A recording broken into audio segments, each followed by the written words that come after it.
Hello everyone, ಇವತ್ತು ನಾನು ಒಂದು ಬ್ರೆಡ್ ರೆಸಿಪಿನ ಮಾಡ್ತಾ ಇದ್ದೀನಿ. ನಿಮ್ಮ ಜೊತೆ ಅದನ್ನು ಶೇರ್ ಮಾಡ್ಕೋತೀನಿ. ಮೊದಲಿಗೆ ಒಂದು ಬೌಲನ್ನು ತೊಗೊಂಡು ಅದಕ್ಕೆ ಸ್ವಲ್ಪ ಕಡಲೆ ಹಿಟ್ಟನ್ನು ಹಾಕ್ಕೊಂಡಿದ್ದೀನಿ. ಆಮೇಲೆ ಸ್ವಲ್ಪ ಅಕ್ಕಿ ಹಿಟ್ಟನ್ನು ಹಾಕ್ಕೊಳ್ಳಿ,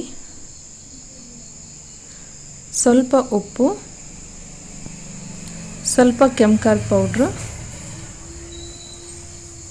ಸ್ವಲ್ಪ ಸೋಡಾನ ಹಾಕ್ಕೊಂಡಿದ್ದೀನಿ. ಈಗ ಅದನ್ನು ಮಿಕ್ಸ್ ಮಾಡಿಕೊಂಡು ನೀರು ಹಾಕೋತಾ ಇದ್ದೀನಿ. ನೀರು ಹಾಕ್ಕೊಂಡು ಚೆನ್ನಾಗಿ ಮಿಕ್ಸ್ ಮಾಡ್ಕೊಳ್ಳಿ. ಇದು ಸ್ವಲ್ಪ ದೋಸೆ ಹಿಟ್ಟಿನ ಹದಕ್ಕೆ ಬರಬೇಕು. ನೋಡಿ, ಗಂಟಿಲ್ದಾಗೆ ಚೆನ್ನಾಗಿ ಮಿಕ್ಸ್ ಮಾಡ್ಕೊಳ್ಳಿ. ಈಗ ಒಂದು ಕಡೆ ಹಂಚನ್ನು ಕಾಯಿಸ್ಕೊತಾ ಇದ್ದೀನಿ. ಹಂಚು ಕಾದಾದಮೇಲೆ ಎಣ್ಣೆಯನ್ನು ಹಾಕ್ಕೊಂಡು ಸ್ಪ್ರೆಡ್ ಮಾಡ್ಕೋತಾ ಇದ್ದೀನಿ.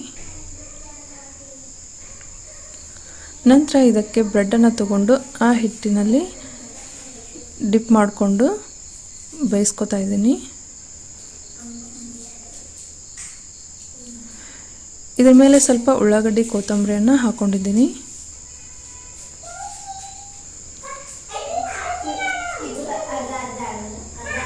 ಇದ್ರ ಮೇಲೆ ಸ್ವಲ್ಪ ಎಣ್ಣೆಯನ್ನು ಬೇಕಾದರೆ ಹಾಕ್ಕೊಳ್ಳಿ.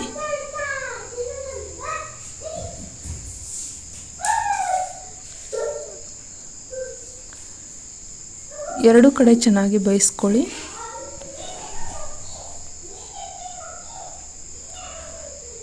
ನೋಡಿ, ಈಗ ರೆಡಿ ಆಯಿತು.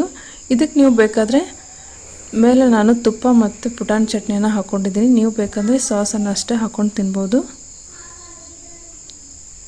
ಒಂದು ಸಲ ಟ್ರೈ ಮಾಡಿ ನೋಡಿ. ನನ್ನ ಮಕ್ಕಳಿಗೆ ಈ ರೆಸಿಪಿ ತುಂಬ ಇಷ್ಟ ಆಯಿತು. ನಿಮಗೂ ಕೂಡ ಇಷ್ಟ ಆಯಿತು ಅಂತ ಅನ್ಕೋತೀನಿ. ಮತ್ತೆ ಮುಂದಿನ ವಿಡಿಯೋದಲ್ಲಿ ಸಿಗ್ತೀನಿ. ಅಲ್ಲಿವರೆಗೂ ಬಾಯ್ ಬಾಯ್.